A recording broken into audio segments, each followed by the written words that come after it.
video is all about iron deficiencies, the kinds of iron that there are out there, things you want to know, and a tip on how you can better absorb it.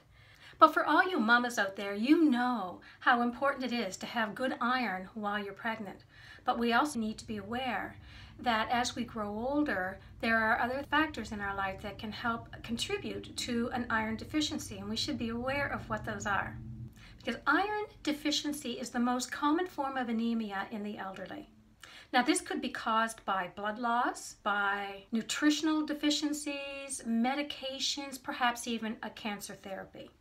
Now, on the flip side, there is also the possibility that we could consume too much iron. It's not likely that that will happen if we're eating a balanced diet and we're taking a moderate supplementation.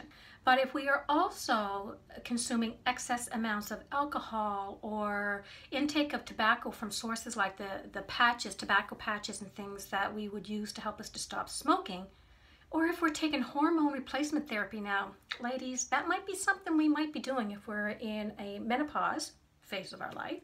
You might also, if you're receiving a lot of blood transfusions, that might also be a factor as well. But what does that look like? Having too much iron could lead to oxidative stress, tissue damage, and early aging. Now, we don't want that. We want to live as long as possible, as healthy as possible. So I'm going to be back in just a moment to show you what the signs of an iron deficiency look like, what the kinds of irons that there are, and stick around for the tip at the end, because we're going to talk about how you can better enable your body to absorb what you're taking in. I'll be right back. Please support the channel by clicking subscribe and clicking the notification bell so you know when the next video is coming out. My name is Deb Day and welcome back to the channel. If you're new here and you haven't been here before, this channel is all about health and fitness and nutrition and inspiration and fun things that we could do for people that are over the age of 50 and 60. So let's get right to the iron. So let's look at the common symptoms that we have, and I'm sure that most of you are familiar with this.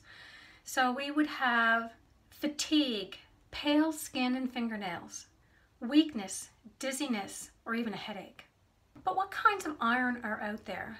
We look at heme iron, and this is the iron that you get from sources that have hemoglobin, from meat, fish, poultry. And what you should know is that the iron from this source, heme iron, is absorbed in your body 40% better than non-heme iron. And what's that?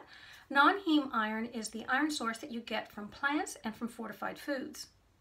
So the best sources of heme iron are, as most of you are aware, is beef, liver, turkey, chicken, clams, oysters, even leg of lamb. Now, the best sources of non-heme iron are beans, lentils, tofu, cashews, baked potatoes, dark green leafy vegetables like spinach, and of course your fortified breads, grains, cereals, that kind of thing. Eating a balanced, healthy diet, which includes sources of iron, is key, but you can better absorb the iron you're eating. And one of the things that you can do to help you do that is something called food synergies or food complements. So by combining, for example, vitamin C with a source of plant iron, then you are enabling your body to better absorb the iron that you're taking. So an example might be if you are having a spinach salad, add red peppers for your source of vitamin C and add bean sprouts. And together those will complement each other and better enable you to absorb the iron that you're eating in the spinach. I'm going to be collaborating with some amazing ladies who have food channels, and we're going to talk about how you can take recipes and make sure that those food synergies are happening. Because remember, at the end of the day, we want to be the healthiest version of ourselves possible and to live one kick-ass life. Thank you for joining me, and I'll see you in the next video.